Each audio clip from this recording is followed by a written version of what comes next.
প্রিয় শ্রোতা বন্ধুরা, আমি তোমাদের প্রিয় নাতাশা। আশা করি তোমরা সবাই ভালো আছো। তোমরা যারা নিয়মিত আমাদের চ্যানেল ফলো করো তারা জানো যে আমরা সবসময় তোমাদের জন্য মন ছুঁয়ে যাওয়া সব গল্প নিয়ে আসি। আজকেও আমি তোমাদের জন্য এমন একটা গল্প নিয়ে এসেছি যা হয়তো তোমাদের অনেকেরই চেনা জীবনের প্রতিচ্ছবি কিংবা তোমাদের আশেপাশে ঘটে যাওয়া কোনো এক ঘটনা। গল্পটা আমাদেরই একজন ফলোয়ার ইমেলের মাধ্যমে পাঠিয়েছেন, যিনি তার নাম প্রকাশে অনিচ্ছুক। তিনি চেয়েছিলেন তার জীবনের এই বিশেষ মুহূর্তগুলোর কথা যেন আমি তোমাদের সাথে ভাগ করে নিই, যাতে তোমরাও তার মতো করে গল্পের গভীরে প্রবেশ করতে পারো। আর হ্যাঁ, গল্পটা যদি তোমাদের ভালো লাগে আর আমার ইমো নাম্বারটা পেতে চাও, তাহলে পুরো গল্পটা মন দিয়ে শোনো। আমি কোনো এক সময় গল্পের মাঝখানে বা শেষের দিকে তোমাদের দেব, যাতে আমরা কথা বলতে পারি। তাই আমার সাথে কথা বলতে চাইলে ধৈর্য ধরে পুরো গল্পটা শেষ পর্যন্ত শোনো আর আমাদের চ্যানেলটা সাবস্ক্রাইব করে রেখো, যাতে এমন আরও গল্প তোমরা মিস না করো। চলো তাহলে আর দেরি না করে আজকের গল্পটা শুরু করা যাক। এই গল্পটা এক সাধারণ গৃহবধূ সুষমার, যে তার প্রতিদিনের জীবন আর এক অসাধারণ সম্পর্কের জালে জড়িয়ে পড়েছিল। সুষমা বয়স তখন তার 40-এর কোঠায়। গ্রামের সাধারণ এক মেয়ে, বিয়ে হয়ে এসেছিল এই শহরে আজ প্রায় 20 বছর। স্বামী নিতাই বাবু সরকারি একটা ছোটখাটো চাকরি করেন। 2 ছেলে মেয়ে, বড় মেয়ে অনামিকা কলেজে পড়ে, ছোট ছেলে অয়ন স্কুলে। এক্কেবারে ছকে বাঁধা জীবন সুষমার। সকালে ঘুম থেকে ওঠা, বাড়ির কাজ, ছেলে মেয়েদের স্কুলে পাঠানো, স্বামীর অফিসে যাওয়ার প্রস্তুতি, দুপুরে খাওয়া দাওয়া, বিকেলে ছেলে মেয়েদের পড়া দেখা, রাতে রান্না, ঘুমানো। এই চক্রের বাইরে তার জীবনে যেন আর কিছু ছিল না। আনন্দ, উত্তেজনা বা ভালোবাসার গভীর অনুভূতি, এসবের সাথে সুষমার জীবনের যোগাযোগ যেন বহু বছর আগেই বিচ্ছিন্ন হয়ে গেছে। নিতাই বাবু মন্দ মানুষ নন, তবে ভালোবাসার বহির্প্রকাশ বা রোম্যান্স এসব তার অভিধানে ছিল না। তার কাছে জীবন মানেই দায়িত্ব পালন। সুষমাও মেনে নিয়েছিলেন সবটা, এটাই হয়তো জীবন। তাদের বাড়িটা একতলা, বেশ পুরনো ধাঁচের। বাড়ির পাশেই নতুন একটা 3তলা বাড়ি তৈরি হয়েছিল বছর 2 আগে। সেই বাড়ির দোতলায় থাকত রবিন। রবিন বয়স মেরে কেটে 30 হবে, দেখতে স্মার্ট, ছিপছিপে গড়ন, ফর্সা গায়ের রং, আর ওর হাসিটা ছিল খুব নিষ্পাপ, কিন্তু একই সাথে মন কাড়া। সে একটা বেসরকারি কোম্পানিতে কাজ করত। রবিন এসেছিল প্রায় 1 বছর হল। সুষমার রান্নাঘরের জানালাটা সরাসরি রবিনদের দোতলার বারান্দা আর রান্নাঘরের জানালার মুখোমুখি ছিল। প্রথম সুষমা তেমন খেয়াল করতেন না। রান্নার ফাঁকে হয়তো কখনো আকাশের দিকে চোখ যেত কিংবা পাশের বাড়ির গাছপালা দেখতেন, কিন্তু ধীরে ধীরে রবিন তার নজরে আসতে শুরু করল। রবিনের দিনের শুরু হতো সকাল সকাল, ব্যায়াম করা, তারপর বারান্দায় দাঁড়িয়ে চা খাওয়া। সুষমা যখন সকালে রুটি বেলতে বসতেন বা চা বানাতেন, তখন প্রায়ই দেখতেন রবিনকে। প্রথম কয়েকদিন হয়তো এক ঝলক দেখেই চোখ সরিয়ে নিতেন সুষমা, কিন্তু রবিন একটু অন্যরকম ছিল। সে হাসত, সুষমাকে দেখলেই একটা হালকা হাসি দিত, যেটা তার মুখে সারা দিন লেগে থাকত। এই হাসিটা সুষমার ভালো লাগত, অদ্ভুত একটা অনুভূতি হতো। তার জীবনে তো কেউ এভাবে তাকিয়ে হাসে না। নিতাই বাবু তো সকালে উঠে কাজের কথা ছাড়া আর কিছু বলেন না। দিনের পর দিন এই দেখাশোনা চলতে লাগল। সুষমা রান্না করতে গিয়ে প্রায়ই জানালার দিকে চোখ তুলে দেখতেন রবিনকে। রবিনও যেন সুষমার উপস্থিতি টের পেত। হয়তো দেখত সুষমা কখন রান্নাঘরের কাজ শুরু করছেন। কখনো কখনো রবিন বারান্দায় দাঁড়িয়ে মোবাইলে কথা বলতো, আর সুষমা আর চোখে দেখতেন ওর কথা বলার ভঙ্গি। ওর চুল, ওর হাসি, ওর পোশাক সবকিছুই সুষমার কাছে নতুন লাগত, আর ভালোও লাগত, একটা অদ্ভুত ভালো লাগা। তার জীবনে যেন একটা নতুন রং লেগেছিল, যা তিনি নিজেও জানতেন না। একদিন সুষমা সকালে রুটি বানাচ্ছিলেন। হঠাৎ তার হাত থেকে রুটি বেলার ব্যালনটা মেঝেতে পড়ে গেল। একটু শব্দ হয়েছিল। রবিন তখন বারান্দায় দাঁড়িয়েছিল। শব্দ শুনে সে সুষমার দিকে তাকালো। সুষমা একটু অপ্রস্তুত হয়ে গেলেন। রবিন হাসল, খুব মিষ্টি একটা হাসি। তারপর ইশারায় জানতে চাইল, সব ঠিক আছে তো আন্টি? সুষমা মাথা নেড়ে সায় দিলেন, মুখে কিছু বলতে পারলেন না, কিন্তু তার ঠোঁটের কোণেও এক চিলতে হাসি ফুটে উঠল। ওই দিনের পর থেকে তাদের মধ্যে যেন একটা অদৃশ্য সংযোগ তৈরি হলো। এরপর থেকে তাদের দেখা হলে শুধু হাসি নয়, টুকটাক কথাও শুরু হলো। রবিন কখনো জিজ্ঞেস করত, আন্টি আজ কি রান্না হচ্ছে? সুষমা বলতেন, আর বাবা, প্রতিদিনের একই ডাল ভাত। রবিন হাসত, আন্টি আপনার হাতের রান্না নিশ্চয়ই খুব ভালো, গন্ধেই বোঝা যায়। এই কথাগুলো সুষমার কানে যেন মধুর মতো লাগত। কেউ তো তার রান্নার প্রশংসা করে না। এই ছোট ছোট কথাগুলোই সুষমার মনে একটা নতুন অনুভূতি জাগাচ্ছিল। তার মনটা যেন কেমন সতেজ হয়ে উঠছিল। নিজের জীবনে তিনি প্রথমবার অনুভব করছিলেন যে কেউ একজন তাকে দেখছে, তার দিকে খেয়াল রাখছে, তার অস্তিত্বকে গুরুত্ব দিচ্ছে। একদিন বিকেলে সুষমা রান্নাঘরে বসে পেঁয়াজ কাটছিলেন। রবিন তখন বাজার থেকে ফিরছিল। সুষমার চোখ ওর দিকে গেল। রবিনও দেখল সুষমাকে। রবিন এগিয়ে এসে জানালার কাছে দাঁড়ালো। আন্টি, শরীর ভালো তো? কেমন যেন মন মরা লাগছে। সুষমা অবাক হলেন। রবিন এত খুঁটিয়ে তাকে দেখে। আর বলিস না বাবা, মেয়ের রেজাল্ট নিয়ে একটু চিন্তা হচ্ছে। সুষমা দীর্ঘশ্বাস ফেললেন। রবিন বলল, আন্টি, চিন্তা করবেন না, অনামিকা খুব ভালো মেয়ে, ঠিক ভালো কিছু করবে। রবিনের এই সহানুভূতি সুষমার খুব ভালো লাগল। তিনি নিজের অজান্তেই হেসে ফেললেন। রবিনও হাসল। সেই মুহূর্তে সুষমার মনে হল রবিনের উপস্থিতি তার জীবনের একঘেয়েমিকে দূর করে দিচ্ছে। এক নতুন বন্ধুত্বের সূচনা হচ্ছিল, যা ছিল সম্পূর্ণ অপ্রকাশ্য। এইভাবে দিন কাটতে লাগল। রবিন কোনো দিন দেরি করে ফিরলে সুষমার মনটা কেমন আনচান করত। কেন রবিনকে দেখছেন না? ওর কি হয়েছে? আবার ওকে বারান্দায় দেখতে পেলেই মনটা শান্ত হয়ে যেত। সুষমাও যত্ন করে শাড়ি করতেন, চুল আঁচড়াতেন, যদিও এসব তিনি নিজের জন্য নয়, রবিনের জন্যই করতেন, যা তিনি নিজেও হয়তো পুরোপুরি বুঝতে পারতেন না। তাদের এই সম্পর্কটা বাইরের কারোর চোখে ধরা পড়ত না, কারণ তাদের দেখা সাক্ষাৎ, তাদের কথোপকথন সবটাই হতো রান্নাঘরের জানালা আর পাশের বাড়ির বারান্দার আড়াল থেকে, খুব স্বাভাবিকভাবে। কেউ কিছু সন্দেহও করত না। একদিন হঠাৎ বৃষ্টি এলো, ঝুম বৃষ্টি। সুষমা রান্নাঘরে বসে জানালার দিকে তাকিয়েছিলেন। রবিন তখন বারান্দায় দাঁড়িয়ে বৃষ্টি দেখছিল। দুজনেই নীরবে বৃষ্টি দেখছিলেন। হঠাৎ রবিন সুষমার দিকে তাকালো, আর সুষমাও ওর দিকেই তাকিয়েছিলেন।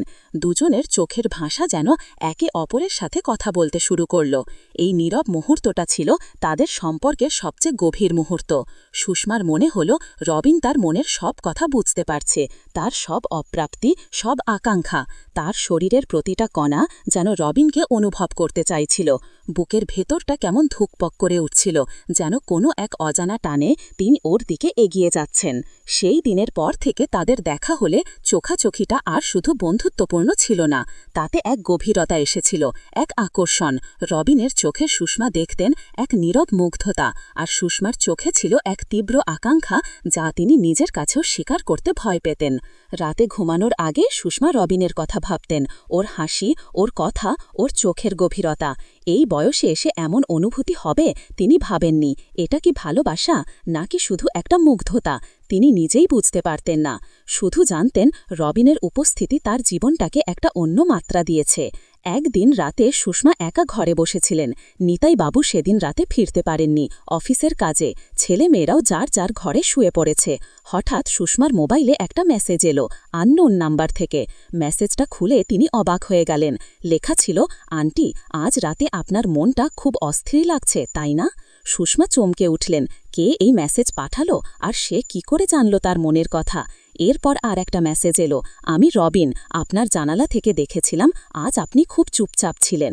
সুষমার বুকটা ধক করে উঠল। রবিন? কিন্তু রবিন কিভাবে তার নাম্বার পেল, আর ওর এত সাহস হলো কি করে? সুষমা কি করবেন বুঝতে পারছিলেন না। ভয়, দ্বিধা আর এক অদ্ভুত উত্তেজনা সব মিলিয়ে একটা ঝড় বয়ে যাচ্ছিল তার মনে।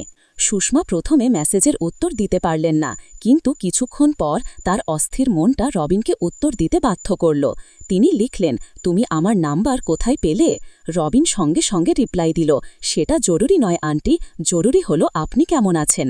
রবিনের এই উত্তরে সুষমার রাগ নয়, বরং একটা অদ্ভুত ভালো লাগা কাজ করল। তিনি লিখলেন, ভালো আছি। রবিন লিখল, আপনার ভালো না থাকার কারণটা কি জানতে পারি আন্টি? সুষমা কিছুক্ষণ চুপ করে থাকলেন, তারপর লিখলেন, আজ একা আছি তো, তাই একটু মন খারাপ।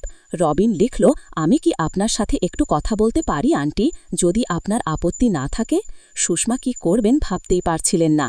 এই প্রথম কেউ তাকে এভাবে ব্যক্তিগতভাবে কথা বলার প্রস্তাব দিচ্ছে। তার বুকের ভেতরটা যেন নেচে উঠল। এক অদম্য টানে তিনি লিখে দিলেন, আচ্ছা বলো। সেই রাতে তাদের কথা হলো অনেকক্ষণ মেসেজে। রবিন তার কাজের কথা বলল, তার একাকিত্বের কথা বলল। সুষমাও তার নিজের জীবনের অপ্রাপ্তির কথা, তার একঘেয়েমির কথা বলল। রবিন তার কথা খুব মন দিয়ে শুনল, আর সুষমাও মনে হলো যেন অনেক দিন পর কাউকে মনের কথা খুলে বলতে পারছেন। সেই রাতে সুষমার ঘুম আসতে অনেক দেরি হলো। তার মনে হলো এই মানুষটা তার জীবনে যেন এক নতুন দিগন্ত খুলে দিয়েছে। এই মেসেজ আদান প্রদান তাদের সম্পর্কের গভীরতাকে আরও বাড়িয়ে দিল। এটা ছিল তাদের গোপন সম্পর্কের প্রথম ধাপ। এরপর থেকে প্রায় রাতে তাদের মেসেজে কথা হতো।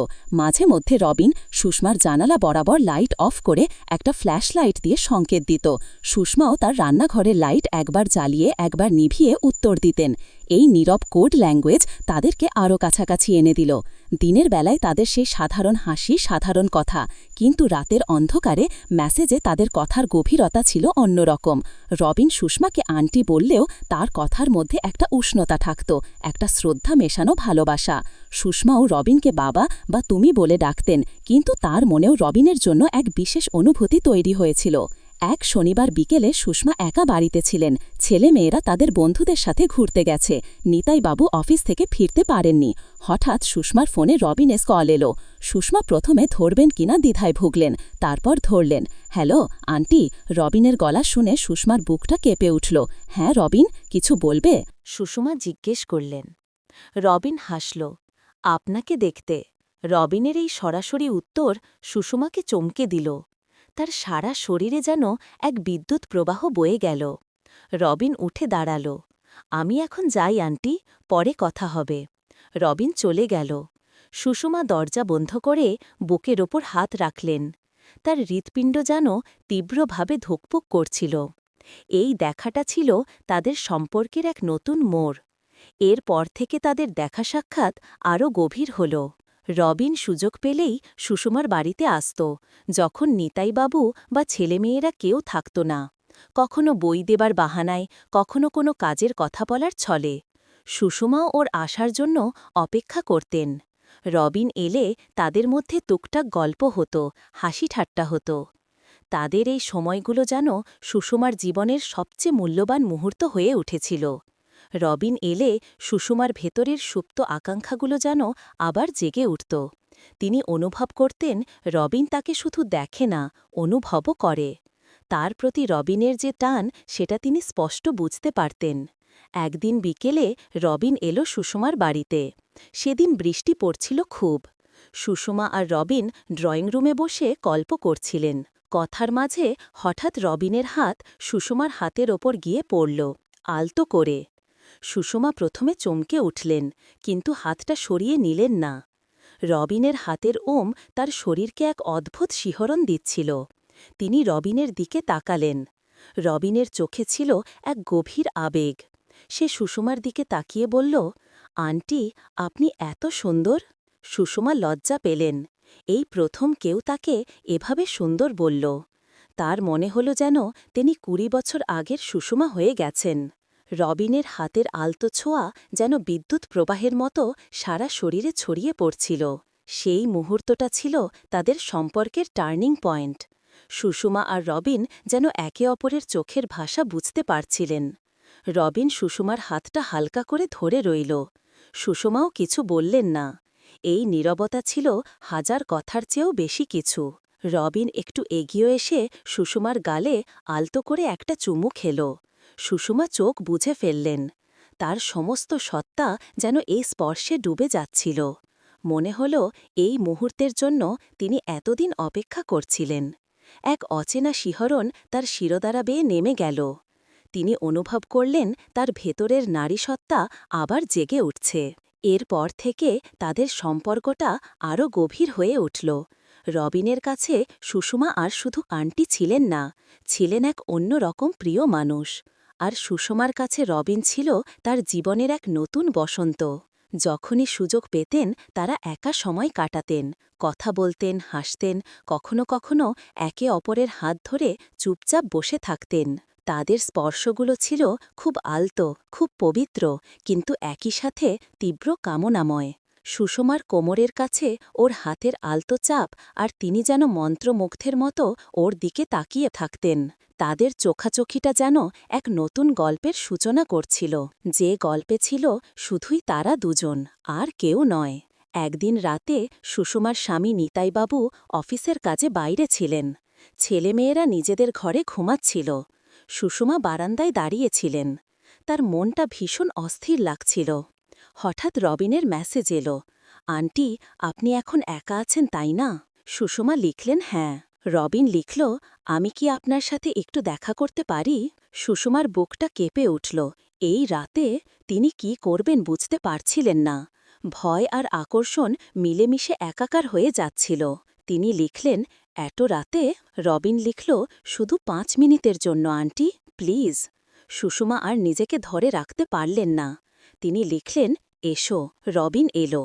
সুষমা দরজা খুলতেই রবিন ভেতরে চলে এলো। দুজনেই নীরব, অন্ধকারে তাদের চোখাচোখি হল। রবিনের চোখে সুষমা দেখলেন এক তীব্র আকাঙ্ক্ষা। রবিন সুষমার হাত ধরল। সুষমার শরীর যেন কাঁপছিল। রবিন সুষমাকে টেনে ওর বুকের কাছে নিয়ে এলো। সুষমা নিজেকে আটকাতে পারলেন না। ওর শরীরের ওম সুষমার সমস্ত অস্তিত্বকে গ্রাস করে নিল। নিঃশ্বাস বন্ধ করে সুষমা ওর আরও কাছে সরে এলেন, যেন তাদের মাঝখানে আর কোনো দূরত্ব না থাকে। ওর গন্ধটা তার ভালো লাগছিল, খুব চেনা, খুব আপন। রবিন সুষমার চুলে হাত বোলাল, তারপর তার কপালে একটা গভীর চুমু খেল।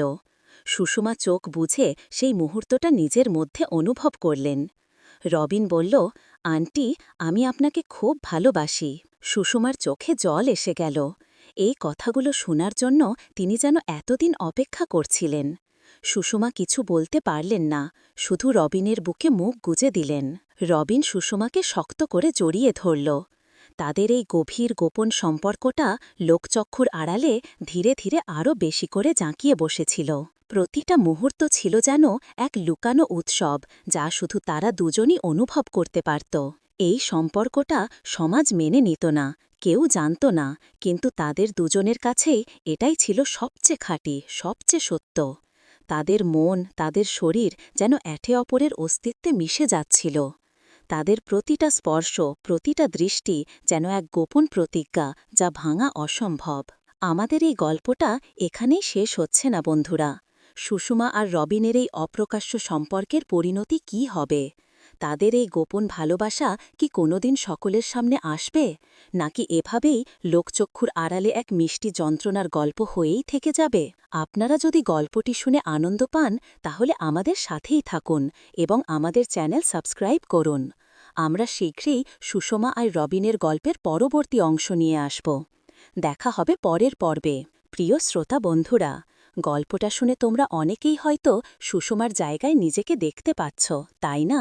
কিংবা তোমাদের মনেও হয়তো এমন কোনো এক রবিন লুকিয়ে আছে, যে তোমাদের মনকে দোলা দেয়। সুষমা আর রবিনের গল্পটা ঠিক এই রকমই এক টানাপোড়েনের জীবন নিয়ে। চলো তাহলে আমরা আবার ফিরে যাই সুষমার সেই গোপন জগতে, যেখানে ভালোবাসার স্পর্শে তার পৃথিবী নতুন করে সেজে উঠেছিল। সেই রাতে রবিনের বুকে মাথা রেখে সুষমার মনে হয়েছিল বহু যুগ ধরে তিনি এই একটি মুহূর্তের জন্যই অপেক্ষা করছিলেন। তার সমস্ত অস্তিত্ব যেন এক অদ্ভুত প্রশান্তিতে ভরে গিয়েছিল। রবিনের হাতের আলতো ছোঁয়া, ওর উষ্ণ নিঃশ্বাস তার কানের কাছে, ওর শরীরের গন্ধ, সব কিছুই যেন তাকে সম্মোহিত করে রেখেছিল। মনে হচ্ছিল এই মুহূর্তটা যেন কখনো শেষ না হয়। রবিন তার কপালে, চুলে, গালে একে একে ভালোবাসার চিহ্ন এঁকে দিচ্ছিল, আর সুষমা চোখ বুঝে সবটা গ্রহণ করছিলেন। তার মনে হচ্ছিল তিনি যেন ২০ বছর বয়সী সেই তরুণী সুষমা, যার জীবনে ভালোবাসা ছিল এক জীবন্ত স্বপ্ন। সেই স্বপ্ন আজ আবার সত্যি হয়েছে, যদিও তা এক নিষিদ্ধ অধ্যায়ের মোড়কে। রবিন ধীরে ধীরে সুষমার মুখটা উপরে তুলল, গভীর চোখে তাকাল। তার চোখে ছিল এক গভীর আকুতি, যা সুষমা আগে কখনো দেখেননি। রবিন ফিসফিস করে বলল, আন্টি, আমি জানি না এটা কিভাবে হচ্ছে, কিন্তু আমি আপনাকে ছাড়া এখন কিছুই ভাবতে পারি না। সুষমার চোখে জল টলমল করছিল। তিনি কোনো কথা বলতে পারছিলেন না, শুধু রবিনের হাতটা শক্ত করে ধরে রইলেন। তার নীরবতাই ছিল তার সম্মতি, তার আকুলতা। রবিন আরেকটু কাছে এগিয়ে এলো, তার উষ্ণ ঠোঁট ছুঁয়ে দিল সুষমার অধরে। সুষমার সারা শরীরে যেন বিদ্যুৎ প্রবাহ বয়ে গেল। তার হৃৎপিণ্ড দ্রুত তালে ধুকফুক করছিল, মনে হচ্ছিল এই বুঝি কেউ শুনে ফেলবে এই গোপন সুর। এই প্রথম তার জীবনে এমন গভীর তীব্র চুমন। নিতাইবাবুর সাথে তার সম্পর্ক ছিল শুধুই দায়িত্বের, ভালোবাসার বা কামনার কোনো উষ্ণতা সেখানে ছিল না। রবিনের চুমন তার সমস্ত অনুভূতিকে জাগিয়ে তুলল, তার সুপ্ত কামনাকে নতুন করে প্রাণ দিল। কিছুক্ষণ পর রবিন ধীরে ধীরে সরে এলো। সুষমা তখনও চোখ বুঝেছিলেন, সেই স্পর্শের রেশ তখনও তার ঠোঁটে লেগেছিল। রবিন বলল, আমাকে এখন যেতে হবে আন্টি, কেউ যদি দেখে ফেলে। সুষমা চোখ খুললেন, তার মুখে এক মিষ্টি হাসি। রবিনও হাসল। সে সুষমার হাত ধরে আলতো করে চাপ দিল। সুষমাও একই রকমভাবে উত্তর দিলেন। রবিন নিঃশব্দে ঘর থেকে বেরিয়ে গেল, আর সুষমা দরজা বন্ধ করে দিলেন। তার মনে হচ্ছিল তিনি যেন এক অন্য মানুষ হয়ে গেছেন। তার পুরো শরীর শিহরিত হচ্ছিল, মন ছিল আনন্দে পরিপূর্ণ। সেই রাতে সুষমা প্রায় সারা রাত ঘুমোতে পারেননি। রবিনের স্পর্শ, রবিনের কথা, রবিনের সেই গভীর চোখের চাহনি, সব কিছুই তার মনে ঘুরপাক খাচ্ছিল। এটা কি ভুল? তিনি কি তার পরিবারের প্রতি বিশ্বাসঘাতকতা করছেন? এই প্রশ্নগুলো তার মনে উকি দিলেও ভালোবাসার প্রবল ঢেউয়ে সে প্রশ্নগুলো ভেসে যাচ্ছিল। তিনি শুধু অনুভব করছিলেন, তিনি বেঁচে আছেন, আবারও ভালোবাসার উষ্ণতা অনুভব করছেন। পরের কয়েকটা দিন সুষমার জীবনে ছিল এক অন্য রকম। সকালে উঠে যখন রান্নাঘরে কাজ করতে যেতেন, তখন তার চোখে পড়ত রবিনের বারান্দায় উপস্থিতি। রবিনও তার দিকে তাকিয়ে সেই পরিচিত মিষ্টি হাসিটা দিত। সেই হাসির পেছনে এখন ছিল এক গভীর ইঙ্গিত, এক গোপন চুক্তি। তাদের চোখাচোখিটা এখন আরও গভীর, আরও অর্থপূর্ণ হয়ে উঠেছিল। সুষমা এখন আরও যত্ন করে সাজতেন, শাড়ি পরতেন, চুল আঁচড়াতেন। তার নিজের আয়নায় নিজেকে দেখতে ভালো লাগত, এক নতুন আত্মবিশ্বাস তার মধ্যে কাজ করছিল। তার মনে হচ্ছিল তার যৌবন যেন আবার ফিরে এসেছে। দিনের বেলা টুকটাক কথা চলত আগের মতোই। আন্টি, আজ কি রান্না করছেন? ভালো আছেন তো আন্টি? এই সাধারণ কথার আড়ালে লুকানো থাকত এক অন্য রকম বার্তা। সুষমা যখনই জানালার দিকে তাকাতেন, দেখতেন রবিন যেন তার জন্যই। কিন্তু রবিনের চোখে ছিল এক অনুনয়, যা তিনি উপেক্ষা করতে পারলেন না। তিনি মাথা নেড়ে সায় দিলেন। তারা দুজনে নিঃশব্দে সুষমাদের বাড়ির ছাদে চলে গেলেন। ছাদটা ছিল পুরনো, একপাশে কিছু ফুলগাছ আর লতাপাতা। সন্ধ্যা নামছিল, আকাশ জুড়ে কমলা আর গোলাপি রঙের ছালা। মৃদু বাতাস বইছিল। সুষমা আর রবিন ছাদের এক কোণে বসলেন। তাদের দুজনের মাঝে কোনো কথা ছিল না, শুধু নীরবতা। কিন্তু সেই নীরবতাই ছিল তাদের গভীরতম যোগাযোগের মাধ্যম। রবিন আলতো করে সুষমার কাঁধে হাত রাখল। সুষমা তার কাঁধে মাথা রাখলেন। দুজনেই অনুভব করছিলেন একে অপরের উষ্ণতা। মনে হচ্ছিল এই পৃথিবীটা যেন শুধু তাদের দুজনের জন্য। সূর্য ডুবে যাচ্ছিল ধীরে ধীরে, আকাশে তারার মেলা শুরু হচ্ছিল। রবিন সুষমার দিকে ঘুরল, তার চোখে ছিল এক গভীর আবেগ। সে সুষমার চিবুক ধরে একটু ওপরে তুলল, তারপর ধীরে ধীরে তার ঠোঁট নামিয়ে আনল সুষমার অধরে। এটা ছিল আগের চেয়েও গভীর, আরও আবেগময় এক চুম্বন। সুষমা নিজেকে সম্পূর্ণ সমর্পণ করলেন এই মুহূর্তের কাছে। তার মনে হচ্ছিল তিনি যেন এই চুম্বনটির জন্যই যুগ যুগ ধরে অপেক্ষা করছিলেন। রবিনের হাত তার কোমর বেয়ে পিঠের দিকে চলে গেল। সে সুষমাকে আরও কাছে টেনে নিল। সুষমার হাত রবিনের চুলে চলে গেল। তিনি তার চুল মুঠো করে ধরলেন। তাদের নিঃশ্বাস ঘন হয়ে আসছিল। শরীরের প্রতিটা কণা যেন একে অপরের অস্তিত্বে মিশে যেতে চাইছিল। কিছুক্ষণ পর তারা একে অপরের থেকে সরে এলেন। সুষমার শরীর তখনও কাঁপছিল। রবিন বলল, আন্টি, আমি আপনাকে আমার জীবনের চেয়েও বেশি ভালোবাসি। সুষমা এবার মুখ খুললেন, ফিসফিস করে বললেন, আমিও তোমাকে, রবিন। এই প্রথম তিনি রবিনকে তুমি বলে ডাকলেন, আর তার নাম ধরে। রবিনের মুখে এক ঝলক হাসি ফুটে উঠল। সে সুষমার হাতটা ধরে বলল, আমরা কি সারা জীবন এভাবে থাকতে পারব না সুষমা? সুষমা দীর্ঘশ্বাস ফেললেন। এই প্রশ্নটাই তাকে সবচেয়ে বেশি ভাবাত। তিনি জানতেন তাদের এই সম্পর্ক সমাজ মেনে নেবে না। তার পরিবার, তার সন্তান, তার স্বামী সবকিছুর দায়বদ্ধতা তার কাঁধে। সুষমা বললেন, রবিন, তুমি জানো এটা সম্ভব নয়। রবিন তার হাতটা আরও শক্ত করে ধরল। কিন্তু কেন নয়? ভালোবাসলে কি সব বাধা পেরিয়ে যাওয়া যায় না? সুষমা দুঃখিত চোখে রবিনের দিকে তাকালেন। আমি বিবাহিতা রবিন, আমার 2টো সন্তান আছে, আমার একটা সংসার আছে। রবিন সুষমাকে জড়িয়ে ধরল। আমি জানি সুষমা, আমি সব জানি, কিন্তু আমি আপনাকে ছাড়া থাকতে পারব না। আমি আপনাকে আমার স্ত্রীরূপে দেখতে চাই, আপনার সাথে একটা নতুন জীবন শুরু করতে চাই। রবিনের কথাগুলো সুষমাকে আরও অস্থির করে তুলল। তিনি জানতেন রবিন হয়তো স্বপ্ন দেখছে, কিন্তু তার জীবনে এই স্বপ্ন পূরণ করা অসম্ভব। ছাদে তারা আরও কিছুক্ষণ বসলেন। তারা দুজনেই জানতেন তাদের সামনে এক কঠিন পথ অপেক্ষা করছে, কিন্তু সেই মুহূর্তে একে অপরের সান্নিধ্যে তারা যেন সব ভুলে গিয়েছিলেন। শুধু ভালোবাসার এক অদম্য টানে তারা একে অপরের কাছে ছিলেন। যখন পুরোপুরি অন্ধকার নেমে এলো, তখন তারা নিচে নেমে এলেন। রবিন সুষমার গালে আলতো করে একটা চুমু খেয়ে বেরিয়ে গেল। সুষমা সেই রাতে আবার একা হয়ে গেলেন, কিন্তু তার মন ভরেছিল এক নতুন আশার আলোয়, এক নতুন ভালোবাসার উষ্ণতায়। এই গোপন সম্পর্কটা ধীরে ধীরে সুষমার জীবনের প্রতিটি ক্ষেত্রে প্রভাব ফেলতে লাগল। তার দৈনন্দিন রুটিন একই থাকলেও তার মনের অবস্থা ছিল ভিন্ন। তিনি কাজে মন দিতে পারতেন না, তার চিন্তার পুরোটা জুড়েই থাকত রবিন। রাতে নিতাইবাবুর সাথে ঘুমানোর সময়ও তিনি রবিনের কথা ভাবতেন। তার মনে হতো তিনি যেন এক ডাবল লাইফ লিড করছেন। একদিক দিয়ে তিনি একজন সাধারণ গৃহবধূ, স্ত্রী ও মা, আর অন্যদিক দিয়ে তিনি একজন প্রেমিকা, যার মন একজন যুবকের জন্য পাগল। এই দ্বিচারিতা তাকে একাধারে আনন্দ দিত, আবার গিল্টও দিত। অনামিকা আর অয়ন ধীরে ধীরে বড় হচ্ছিল। অনামিকা কলেজে তার নিজের বন্ধুদের সাথে ব্যস্ত থাকত। অয়নও স্কুল আর খেলাধুলা নিয়ে ব্যস্ত। তাদের দুজনেই নিজেদের জগতে মগ্ন থাকত, তাই সুষমার পরিবর্তনগুলো তাদের চোখে তেমন পড়ত না। তবে মাঝে মাঝে অনামিকা বলত, মা, তোমাকে আজকাল অন্য রকম লাগে, কেমন যেন হাসি খুশি। সুষমা শুধু হাসতেন।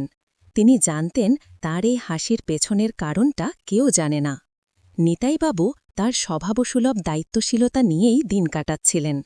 তার কাছে জীবন মানেই অফিস, সংসার, সন্তানদের ভবিষ্যৎ। ভালোবাসার প্রকাশ তার কাছে বিলাসিতা ছিল। সুষমা জানতেন নিতাইবাবু খারাপ মানুষ নন, কিন্তু তিনি সুষমার মনের গভীরে প্রবেশ করতে পারেননি বা করেননি। রবিনের ভালোবাসা সুষমার সেই শূন্যস্থান পূরণ করছিল, যা এতদিন ধরে তার মনে গভীর ক্ষত সৃষ্টি করেছিল। এখন নিতাইবাবুর প্রতি সুষমার কোনো রাগ বা বিরক্তি ছিল না, ছিল শুধু এক অদ্ভুত নির্বেদতা। তিনি তার জীবনের এই গোপন অধ্যায়টাকে কারও সামনে আনতে চাইতেন না, কারণ তিনি জানতেন তার পরিবার ভেঙে যাবে, তার সন্তানদের জীবনে প্রভাব পড়বে। একদিন দুপুরবেলায় যখন সুষমা রান্নাঘরে কাজ করছিলেন, তখন রবিনদের বাড়ির পুরনো কাজের মাসি সায়রা বুড়ি সুষমার জানলার পাশ দিয়ে যাচ্ছিল। সায়রা বুড়ি বয়স্ক হলেও বেশ চটপটে, আর সব কিছুতে তার নজর থাকত। সে প্রায়ই সুষমাদের বাড়িতে টুকটাক কাজে আসত। সুষমা হঠাৎ দেখলেন সায়রা বুড়ি তার দিকে এক ঝলক তাকাল, তারপর তার নজর চলে গেল রবিনের বারান্দার দিকে। রবিন তখন তার বারান্দায় দাঁড়িয়ে মোবাইল দেখছিল। সায়রা বুড়ি একরকম সন্দেহের চোখে তাকিয়েই চলে গেল। সুষমার বুকটা ধুকপুক করে উঠল। তিনি কি কিছু দেখে ফেলল? এই ভয়টা তার মনে গেঁথে গেল।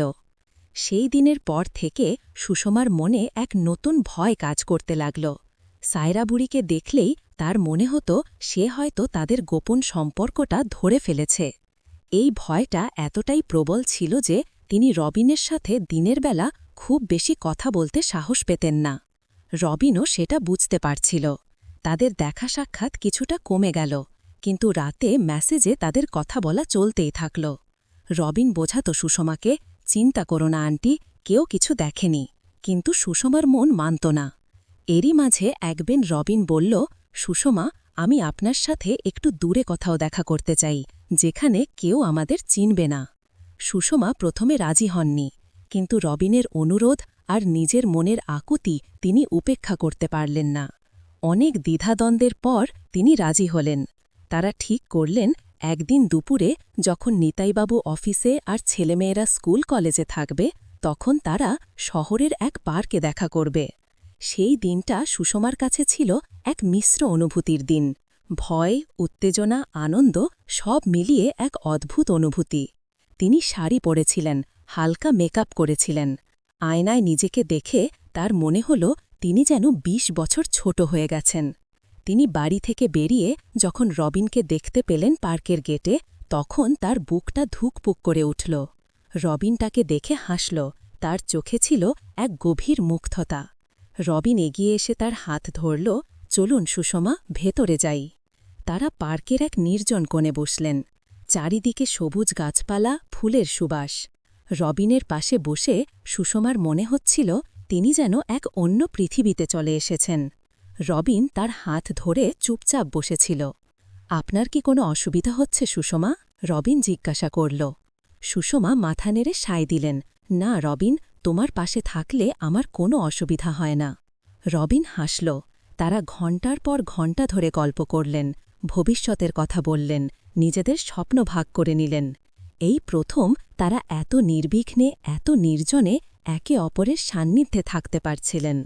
রবিন সুষমার চুলে হাত বোলাল, তার গালে আলতো করে চুমু খেল। সুষমা নিজেকে সম্পূর্ণভাবে তার কাছে সমর্পণ করলেন। সেই দিনটা ছিল তাদের সম্পর্কের এক গুরুত্বপূর্ণ মাইল ফলক। তারা দুজনেই বুঝতে পারছিলেন এই সম্পর্কটা এখন আর শুধু জানলার ওপার থেকে দেখা বা রাতের মেসেজে সীমাবদ্ধ নেই। এটা এখন তাদের অস্তিত্বের অবিচ্ছেদ্য অংশ হয়ে উঠেছে। কিন্তু এর সাথে সাথে ঝুঁকিরও মাত্রা বাড়ছিল। তারা জানতেন সমাজের চোখে তাদের এই সম্পর্কটা কখনোই গ্রহণযোগ্য হবে না। পার্কে দেখা করার সেই দিনের পর থেকে সুষমার জীবনে এক নতুন অস্থিরতা শুরু হল। তিনি জানতেন রবিন তাকে কতটা ভালোবাসে, আর তিনিও রবিনকে ছাড়া বাঁচতে পারবেন না। কিন্তু তার পরিবার, তার সন্তানেরা, এই সব কিছুকে তিনি কিভাবে অস্বীকার করবেন? এই প্রশ্নটা তার মনে সবসময় ঘুরপাক খেত।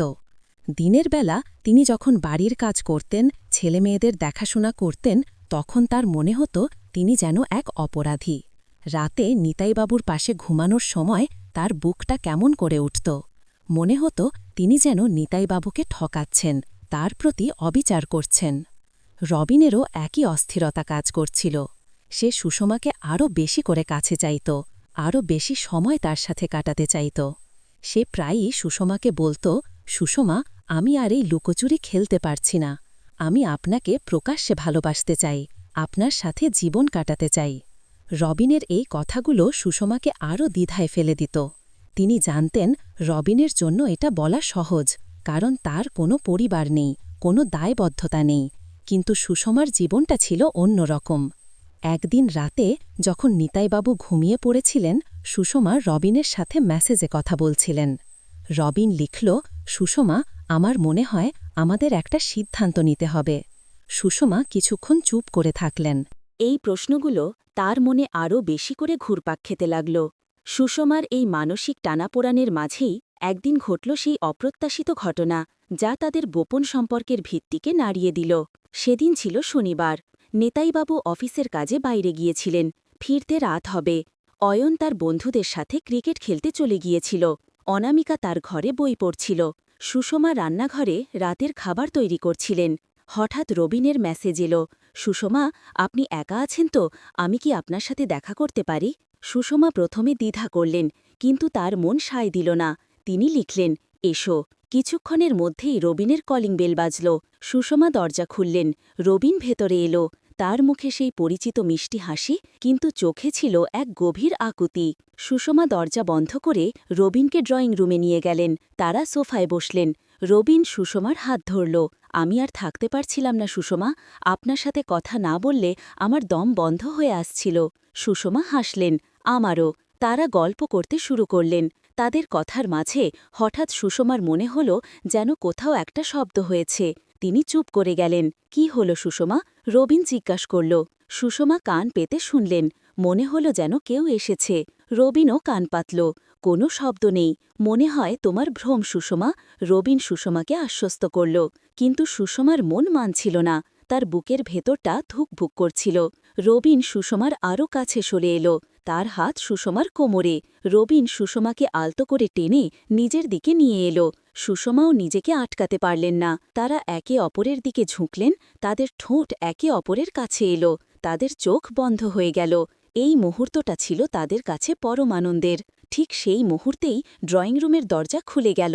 অনামিকা দরজায় দাঁড়িয়েছিল, তার হাতে একটা বই। সে হয়তো কিছু চাইতে এসেছিল, কিন্তু যা দেখল তাতে তার চোখ ছানা বড়া হয়ে গেল। সুষমা আর রবিনকে অত কাছাকাছি দেখে অনামিকা স্তব্ধ হয়ে গেল। তার হাত থেকে বইটা মেঝেতে পড়ে গেল, আর একটা চাপা শব্দ হল। সুষমা আর রবিন চমকে উঠলেন। তারা একে অপরের থেকে দ্রুত সরে এলেন। সুষমা অনামিকার থেকে তাকালেন। অনামিকার চোখে ছিল অবিশ্বাস, ভয় আর এক গভীর দুঃখ। সুষমার মুখ সাদা হয়ে গেল। তিনি কি বলবেন বুঝতে পারছিলেন না।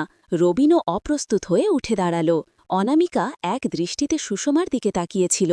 তার চোখে যেন হাজার প্রশ্ন। তার চোখে জল টলমল করছিল। মা, এটা কি? অনামিকা ফিসফিস করে জিজ্ঞাসা করল। তার গলা কাঁপছিল। সুষমা কোনো উত্তর দিতে পারলেন না। তার মনে হচ্ছিল তার পৃথিবীটা যেন এক নিমেষে ভেঙে পড়েছে। অনামিকার চোখে সেই ভালোবাসা, সেই বিশ্বাস আর ছিল না। তার জায়গায় ছিল এক গভীর আঘাত। রবিন এগিয়ে এসে কিছু বলতে চাইল, কিন্তু সুষমা তাকে থামিয়ে দিলেন। তিনি জানতেন এখন কোনো কথা বলে লাভ নেই। অনামিকার মুখ দেখে মনে হচ্ছিল সে সব বুঝতে পেরেছে। অনামিকা আর এক মুহূর্ত সেখানে দাঁড়াল না। সে দ্রুত সেখান থেকে বেরিয়ে গেল, তার চোখে জল। সুষমা তাকে ডাকতে চাইলেন, কিন্তু তার গলা দিয়ে কোনো শব্দ বের হল না। তিনি যেন পক্ষাঘাতগ্রস্ত হয়ে পড়েছিলেন। রবিন সুষমার কাছে এসে তার হাত ধরল। সুষমা, আমি খুব দুঃখিত, আমার জন্য এটা হল। সুষমা রবিনের দিকে তাকালেন। তার চোখে কোনো রাগ ছিল না, ছিল শুধু এক গভীর শূন্যতা। তোমাকে এখন যেতে হবে রবিন, সুষমা ফিসফিস করে বললেন। রবিন দ্বিধা করল, কিন্তু সুষমা তার হাতটা ছেড়ে দিলেন। প্লিজ রবিন, এখন যাও। রবিন বুঝল এখন তার থাকা ঠিক হবে না। সে ধীরে ধীরে ঘর থেকে বেরিয়ে গেল। রবিন চলে যাওয়ার পর সুষমা একা হয়ে গেলেন। তিনি সোফায় বসে পড়লেন। তার চোখ দিয়ে অঝোর ধারায় জল পড়তে শুরু করল। তার জীবনের সবচেয়ে বড় ভয়টা আজ সত্যি হয়ে গেল। তার সন্তান তাকে এমন অবস্থায় দেখল। অনামিকার চোখে সেই অবিশ্বাস আর আঘাত সুষমাকে ভেতরে ভেতরে দগ্ধ করছিল। তিনি জানতেন এই ঘটনা তার আর অনামিকার সম্পর্কের মধ্যে এক গভীর ফাটল ধরিয়ে দিয়েছে। তার মনে হচ্ছিল তিনি তার সন্তানের বিশ্বাস ভেঙে দিয়েছেন, তার ভালোবাসাকে ছোট করেছেন। সুষমা অনেকক্ষণ ধরে কাঁদলেন। তার মনে হচ্ছিল তিনি সব হারিয়ে ফেলেছেন। তার গোপন ভালোবাসা, তার সম্পর্ক, তার সন্তানের বিশ্বাস, সব কিছু যেন আজ ধূলিসাৎ হয়ে গেল। তিনি জানতেন না এরপর কি হবে। নিতাইবাবু যখন ফিরবেন তখন তিনি কি বলবেন? অনামিকা কি সব বলে দেবে? এই প্রশ্নগুলো তার মনে এক বিশাল ঝড় তুলেছিল। রাতের খাবার তৈরি হলেও সুষমা খেতে পারলেন না। অনামিকাও নিজের ঘরে চুপ করে রইল। অয়ন ক্রিকেট খেলা থেকে ফিরে এসে দেখল বাড়ির পরিবেশ কেমন থমথমে। সে কিছু জিজ্ঞাসা করতে সাহস পেল না। সুষমা জানতেন আজ রাতের ঘুম তার চোখে আসবে না। তার মনে হচ্ছিল তিনি যেন এক অন্ধকার সুড়ঙ্গের মধ্যে দিয়ে যাচ্ছেন, যার শেষ কোথায় তা তিনি জানেন না। ঘণ্টাখানেক পর নিতাইবাবু ফিরলেন। সুষমা দ্রুত নিজের চোখ মুছে নিলেন, স্বাভাবিক হওয়ার চেষ্টা করলেন। নিতাইবাবু এসে বসলেন।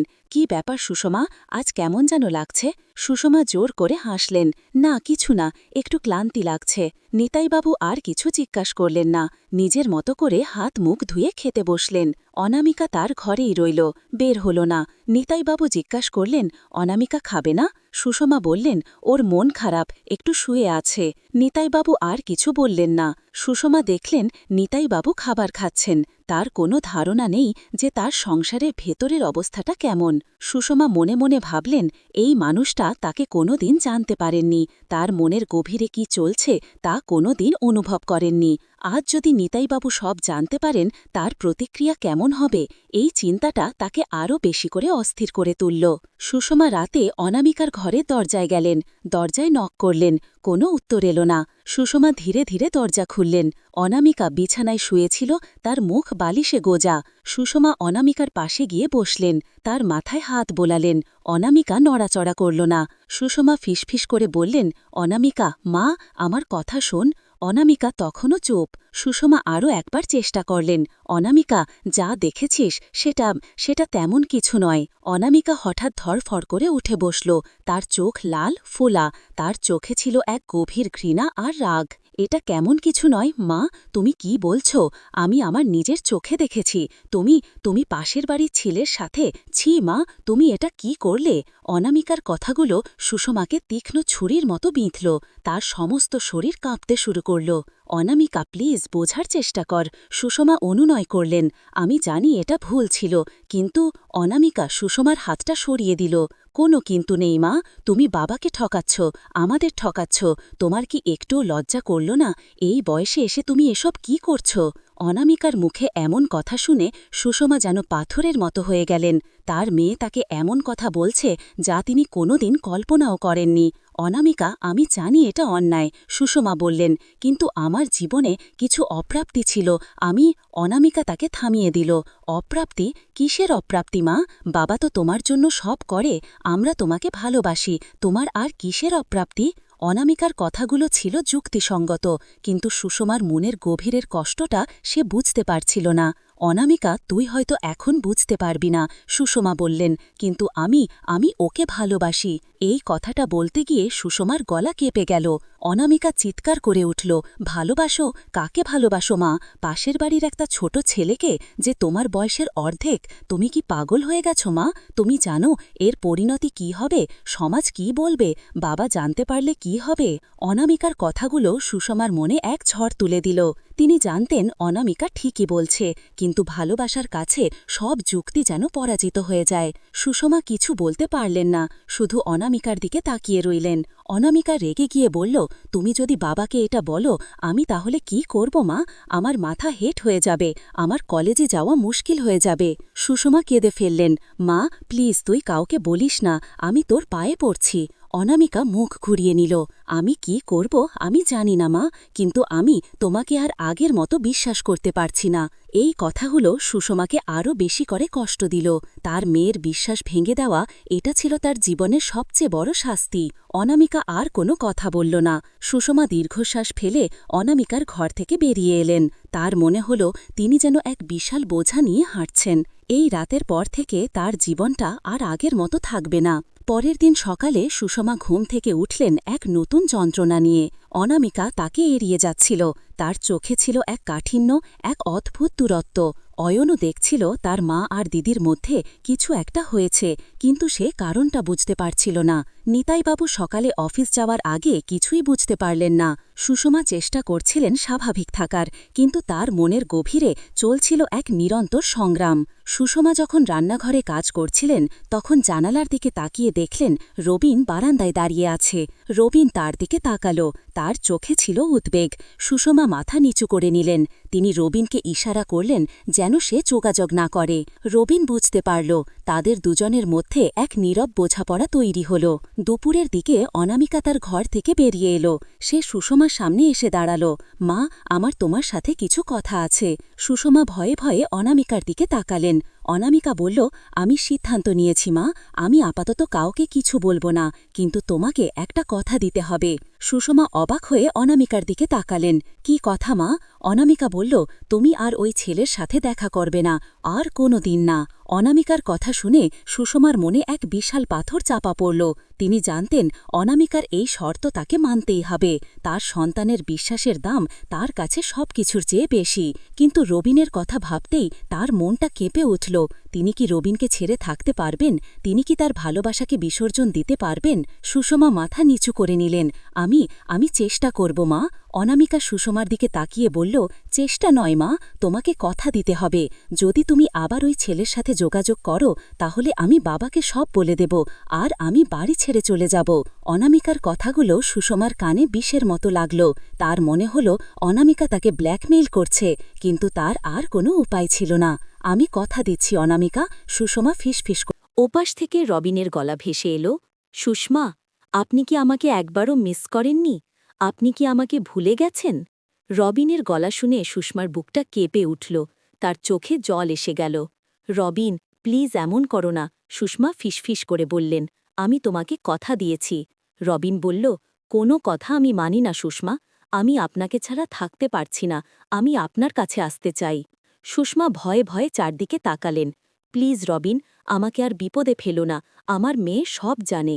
রবিন বলল, আমি জানি, অনামিকা আমাকে দেখেছে, আমি তার সাথেও কথা বলতে চেয়েছিলাম। সুষমা চমকে উঠলেন। তুমি অনামিকার সাথে কথা বলতে চেয়েছিলে? কেন? রবিন বলল, আমি তাকে বোঝাতে চেয়েছিলাম যে আমি আপনাকে কতটা ভালোবাসি। আমি তাকে বলতে চেয়েছিলাম যে আমরা দুজনেই একে অপরের জন্য কতটা দরকারি। সুষমা দীর্ঘশ্বাস ফেললেন। রবিন, তুমি হয়তো জানো না, কিন্তু অনামিকা খুব রেগে আছে।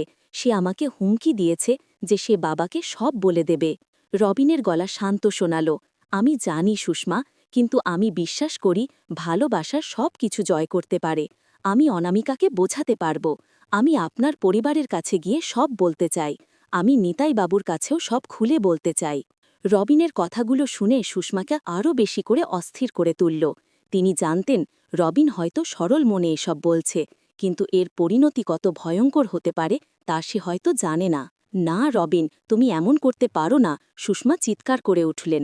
যদি তুমি এমন কিছু করো তাহলে আমাদের সব শেষ হয়ে যাবে, আমার পরিবার ভেঙে যাবে। আমি তোমাকেও হারাতে চাই না রবিন, কিন্তু আমার সন্তানেরা, তাদের কষ্ট আমি দেখতে পারব না। রবিন কিছুক্ষণ চুপ করে থাকল, তারপর বলল, তাহলে কি আমরা এভাবেই নিজেদের ভালোবাসাকে হত্যা করব সুষমা? আমরা কি কখনো এক হতে পারব না? রবিনের প্রশ্নগুলো সুষমার মনে কাঁটার মতো বিঁধল। তিনি জানতেন রবিন ঠিকই বলছে, কিন্তু তার হাতে আর কোনো উপায় ছিল না। তিনি দীর্ঘশ্বাস ফেলে বললেন, আমি জানি না রবিন, আমি সত্যিই জানি না। রবিন বলল, তাহলে একটা কাজ করি সুষমা, আমি এখান থেকে চলে যাব। সুষমা চমকে উঠলেন। কোথায় যাবে? রবিন বলল, আমি এই শহর ছেড়ে চলে যাব, তাহলে তো আর কোনো সমস্যা থাকবে না। আপনি আপনার পরিবারের সাথে সুখে থাকবেন, আর আমি আপনার স্মৃতি নিয়ে বাঁচব। রবিনের কথাগুলো শুনে সুষমার বুকটা ফেটে গেল। তিনি রবিনকে হারাতে চাননি। তিনি জানতেন রবিন ছাড়া তার জীবনটা আবার আগের মতো একঘেয়ে রঙহীন হয়ে যাবে। তিনি কাঁদতে শুরু করলেন। না রবিন, তুমি এমন করো না, তুমি চলে গেলে আমি কিভাবে বাঁচব? রবিন বলল, কিন্তু আর কোনো উপায় তো দেখছি না সুষমা। যদি আমি এখানে থাকি তাহলে আপনার পরিবার বিপদে পড়বে, আর আমি সেটা চাই না। সুষমা ফোনটা ধরে অনেকক্ষণ ধরে কাঁদলেন। তিনি জানতেন রবিন যা বলছে তা হয়তো ঠিক। তাদের এই সম্পর্কটা সমাজের চোখে অপরাধ, আর এর পরিণতিও ভয়ঙ্কর হতে পারে। তিনি নিজেকে সান্ত্বনা দিতে পারলেন না। তার মনে হচ্ছিল তিনি যেন তার জীবনের সবচেয়ে মূল্যবান জিনিসটা হারাতে চলেছেন। সেই দিনের পর থেকে সুষমার জীবনে এক নতুন অধ্যায় শুরু হল। রবিন সত্যি এই শহর ছেড়ে চলে গেল। সে সুষমার সাথে আর কোনো যোগাযোগ করল না। সুষমার জীবনে আবার সেই পুরনো একঘেরমি ফিরে এলো। সকালে ঘুম থেকে ওঠা, বাড়ির কাজ, ছেলেমেয়েদের স্কুলে পাঠানো, স্বামীর অফিসে যাওয়ার প্রস্তুতি, দুপুরে খাওয়া দাওয়া, বিকেলে ছেলেমেয়েদের পড়া দেখা, রাতে রান্না, ঘুমানো। এই চক্রের বাইরে তার জীবনে আর কিছুই রইল না। কিন্তু একটা জিনিস বদলে গিয়েছিল, সুষমার মনটা আর আগের মতো ছিল না।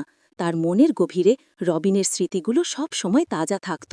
তিনি যখন রান্নাঘরে কাজ করতেন তখন জানালার দিকে তাকাতেন, কিন্তু সেখানে রবিনকে দেখতে পেতেন না। তার চোখে জল এসে যেত। তিনি জানতেন রবিন তার জীবন থেকে চলে গেছে, কিন্তু তার স্মৃতিগুলো চিরকাল তার মনে রয়ে যাবে। অনামিকা সুষমাকে আর আগের মতো সন্দেহ করত না। সে হয়তো ভেবেছিল তার মা তার কথা রেখেছে, কিন্তু সুষমা জানতেন অনামিকা তাকে সম্পূর্ণভাবে বিশ্বাস করতে পারেনি।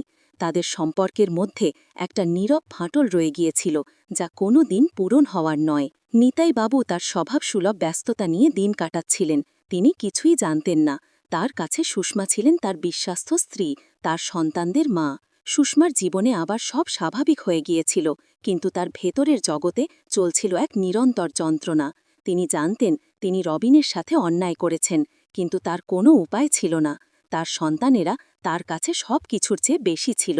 তিনি তাদের ভবিষ্যৎ নষ্ট করতে চাননি। তিনি রবিনকে হারিয়েছিলেন, কিন্তু তার ভালোবাসাকে তিনি কোনো দিন ভুলতে পারেননি। কয়েক বছর কেটে গেল। অনামিকা তার পড়াশোনা শেষ করে একটা ভালো চাকরি পেল।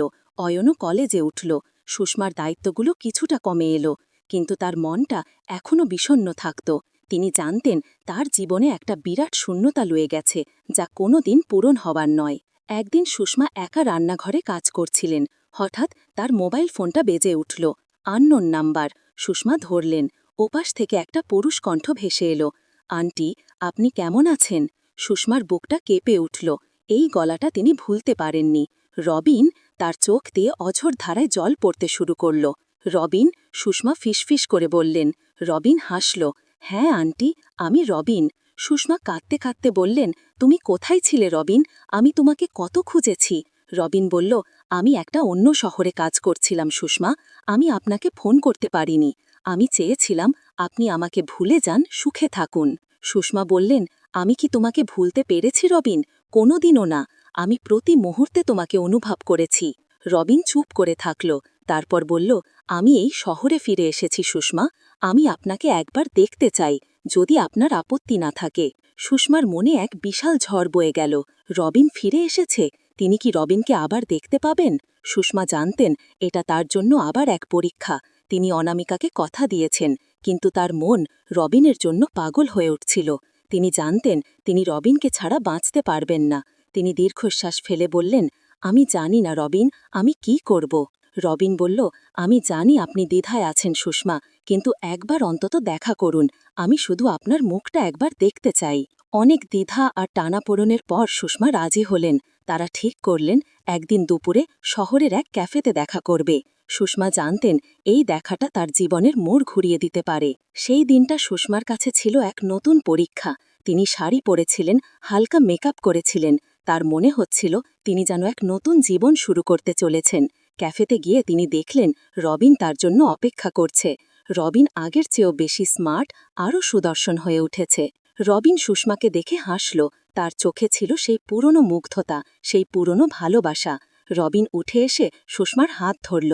সুষমা, আপনি এখনও তেমনই আছেন, একটুও বদলাননি। আর তুমি রবিন, তুমি অনেক বদলে গেছ। তারা ক্যাফের এক কোণে বসলেন। তাদের মধ্যে অনেকক্ষণ ধরে কথা হলো। রবিন তার জীবনের কথা বলল, তার সংগ্রামের কথা বলল। সুষমাও তার জীবনের কথা বললেন, তার একাকিত্বের কথা বললেন। রবিন বলল, সুষমা, আমি আপনাকে এখনও ভালোবাসি। আমি আপনাকে ছাড়া থাকতে পারি না। আমি জানি আপনি আমাকে ভালোবাসেন। সুষমা নীরব রইলেন। তার চোখে জল টলমল করছিল। তিনি জানতেন রবিনের কথাগুলো সত্যি, কিন্তু তার সন্তানেরা, তার পরিবার, এই চিন্তাগুলো তার মনে এক বিশাল দেওয়াল তৈরি করেছিল। রবিন সুষমার হাতটা ধরল। আমি জানি সুষমা, আপনার সিদ্ধান্তটা কঠিন, কিন্তু আমি আপনাকে একটা প্রস্তাব দিতে চাই। সুষমা অবাক হয়ে রবিনের দিকে তাকালেন। কি প্রস্তাব? রবিন বলল, আমি আপনাকে বিয়ে করতে চাই সুষমা। আমি আপনার সাথে একটা নতুন জীবন শুরু করতে চাই। আমি জানি এটা সহজ হবে না, কিন্তু আমি আপনার সব দায়িত্ব নিতে চাই। আপনার সন্তানদেরও আমি আমার নিজের সন্তানের মতো ভালোবাসব। রবিনের কথাগুলো শুনে সুষমার মনে এক বিশাল ঝড় বয়ে গেল।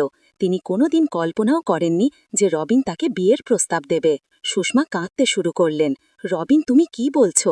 এটা সম্ভব নয়। আমার পরিবার, আমার সন্তানেরা, তারা এটা কোনোদিনও মানবে না। রবিন বলল, আমি জানি সুষমা, কিন্তু ভালোবাসার কাছে সব বাধা পরাজিত হয়ে যায়।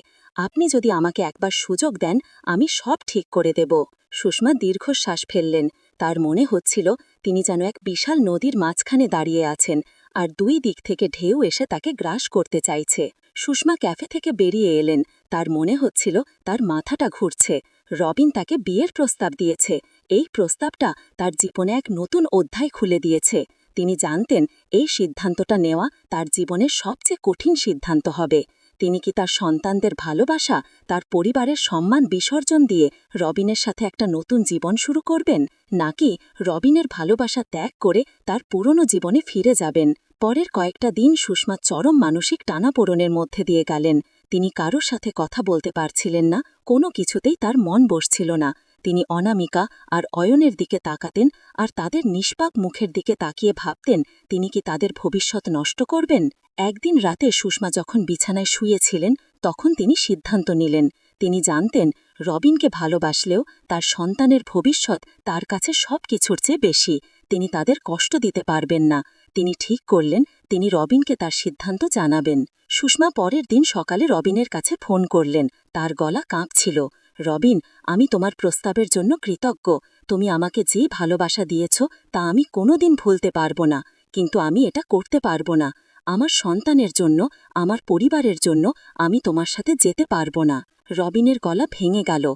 কিন্তু কেন সুষমা, আপনি কি আমাকে ভালোবাসেন না? সুষমা বলল, আমি তোমাকে ভালোবাসি রবিন, কিন্তু এই ভালোবাসাটা আমাদের জীবনে শুধু কষ্ট আর যন্ত্রণা এনেছে। আমি আমার সন্তানদের ভবিষ্যৎ নষ্ট করতে পারব না। আমি তাদের চোখে অপরাধী হতে পারব না। রবিন অনেকক্ষণ চুপ করে থাকল। তারপর বলল, আমি আপনার সিদ্ধান্তকে সম্মান জানাই সুষমা। আমি আপনার সুখ চাই, কিন্তু আমি আপনাকে কোনোদিন ভুলতে পারব না। রবিনের কথাগুলো শুনে সুষমার বুকটা ফেটে গেল। তিনি জানতেন তিনি রবিনের সাথে অন্যায় করছেন, কিন্তু তার হাতে আর কোনো উপায় ছিল না। তিনি ফোনটা রেখে দিলেন আর অঝোর ধারায় কাঁদতে শুরু করলেন। তার মনে হল তিনি যেন তার জীবনের সবচেয়ে আমার ইমো নাম্বারটা দেব। এখন তোমাদের সাথে আমার আরও ব্যক্তিগতভাবে কথা বলার সময় এসেছে। আমার ইমো নাম্বারটা হল +8801111117। এখানে আমি একটি কাল্পনিক নাম্বার দিলাম। এই নাম্বারে তোমরা আমাকে মেসেজ করতে পারো, তোমাদের মনের কথা জানাতে পারো, অথবা সুষমার গল্প নিয়ে তোমাদের অনুভূতিগুলো ভাগ করে নিতে পারো। আমি তোমাদের অপেক্ষায় থাকব। সুষমা আর রবিনের এই গল্পটা হয়তো অনেকেরই চেনা জীবনের প্রতিচ্ছবি। ভালোবাসার রং সবসময় যে এক হয় এমন নয়। কখনো তা উজ্জ্বল, কখনো ফিকে, আবার কখনো তা গোপন এক কষ্টের প্রতিচ্ছবি। সুষমা তার ভালোবাসাকে বিসর্জন দিয়ে হয়তো সামাজিকভাবে জয়ী হয়েছিলেন, কিন্তু তার মনের গভীরে এক গভীর ক্ষত রয়ে গিয়েছিল যা কোনো দিনও শুকায়নি। তার জীবনে রবিন ছিল এক ঝলক বসন্তের বাতাস, যা তাকে নতুন করে বাঁচতে শিখিয়েছিল। কিন্তু সমাজের কঠিন বাস্তবতার সামনে সেই বসন্তের বাতাসও একসময় থমকে গিয়েছিল। সুষমা এখন সম্পূর্ণ একা। নিতাই বাবুও কিছুদিন আগে ইহলোক ত্যাগ করেছেন। ছেলে মেয়েদের নিজেদের সংসার, নিজেদের জীবন, তারা আসে, দেখা করে, চলে যায়। কিন্তু সুষমার একাকিত্বটা দূর হয় না। তার মনটা এখনও মাঝে মাঝে রবিনের কথা ভাবে। যদি সেদিন তিনি অন্য সিদ্ধান্ত নিতেন, যদি সমাজের সব বাধা পেরিয়ে রবিনের হাত ধরতেন, হয়তো তার জীবনটা অন্যরকম হতো, হয়তো তিনি আরও সুখী হতেন। কিন্তু এই সব যদি আর কিন্তু এখন শুধুই অতীতের স্মৃতি। তিনি এখন বৃদ্ধা, তার শরীর দুর্বল। মাঝে মাঝে পুরনো অ্যালবামের পাতা ওল্টান, নিজের তারুণ্যের ছবি দেখেন। সেখানে তিনি দেখেন সেই হাসিটা যা রবিনের চোখে দেখেছিলেন। তার মনে হয় রবিনের ভালোবাসাটা ছিল তার জীবনের সবচেয়ে খাঁটি ভালোবাসা, যে ভালোবাসা তাকে নতুন করে বাঁচতে শিখিয়েছিল, আবার নতুন করে স্বপ্ন দেখতে শিখিয়েছিল। সেই ভালোবাসা হয়তো পরিণতি পায়নি, কিন্তু তার মনের গভীরে তা অমর হয়ে থাকবে। কখনো কখনো তিনি তার পুরনো রান্নাঘরের জানালার দিকে তাকান, সেই জানালা যেখানে প্রথম রবিনের সাথে তার চোখাচোখি হয়েছিল, সেই জানালা যা সাক্ষী ছিল তাদের নীরব ভালোবাসার। এখন সেই জানালাটা পুরনো হয়ে গেছে, কাঁচগুলো খোলাটে, কিন্তু সুষমার মনে সেই স্মৃতিগুলো এখনও স্পষ্ট, ঝকঝকে। তিনি আজও অনুভব করেন রবিনের সেই মিষ্টি হাসিটা, তার চোখ, তার স্পর্শ। তিনি হয়তো সমাজের চোখে একজন আদর্শ স্ত্রী এবং মা, যিনি তার পরিবারের জন্য সব বিসর্জন দিয়েছেন, কিন্তু তার ভেতরের সত্তাটা জানত সে একজন প্রেমিকা, যার ভালোবাসাটা অপূর্ণ রয়ে গেছে। এই অপূর্ণতাই তার জীবনের সবচেয়ে বড় সত্য। এটা এমন এক গল্প যেখানে ভালোবাসা জয়ী হলেও প্রেমিক প্রেমিকারা এক হতে পারেনি। তাদের ভালোবাসাটা যেন এক গোপন সুরের মতো, যা শুধু সুষমার মনের গভীরে বাজত। সুষমার গল্পটা শেষ হল এক মিশ্র অনুভূতিতে বন্ধুরা। ভালোবাসা, আত্মত্যাগ, কষ্ট আর একাকিত্ব, এই সব কিছু নিয়েই তার জীবন। আশা করি এই গল্পটা তোমাদের মনে অনেক প্রশ্ন আর চিন্তার জন্ম দেবে, আর তোমরা তোমাদের জীবনকে নতুনভাবে দেখতে শিখবে। জীবন খুবই জটিল, আর এর প্রতিটি মোড়ে আমাদের অনেক কঠিন সিদ্ধান্ত নিতে হয়। তোমরা সবাই ভালো থেকো, সুস্থ থেকো। আবারও দেখা হবে নতুন কোনো গল্প নিয়ে। তোমাদের প্রিয় নাতাশা।